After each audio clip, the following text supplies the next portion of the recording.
Sarebbe da inquadrare in una faccenda tutta rumena l'omicidio di Teodoro Asmanante, 46 anni, trovato morto nelle campagne di contrada Fontachiello alla periferia di Campobello di Licata.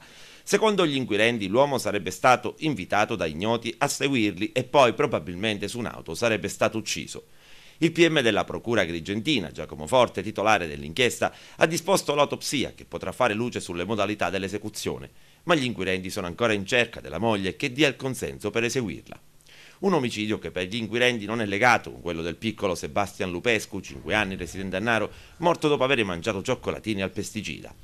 Invece sarebbe da collegare con l'assassinio di Asmanante l'ingegno dell'auto di un rumeno avvenuta in via Regina Margherita, sempre a Campobello di Licata. Si tratta di una Fiat Punto di proprietà di un operaio romeno di 40 anni a Campobello di Licata. Le fiamme sono state spente dai vigili del fuoco del distaccamento di Canicattì. Intanto magistrati e forze dell'ordine continuano a mantenere uno strettissimo riservo sull'ipotesi che dietro l'avvelenamento del piccolo Sebastian possa celarsi una vendetta nei confronti della mamma. A lanciare il sospetto dalla Romania è una cugina di Lupescu che, intervistata da una televisione, avrebbe confidato che la donna, qualche giorno prima della tragedia, al suo telefonino cellulare avrebbe ricevuto un SMS con la scritta "fuori dall'Italia".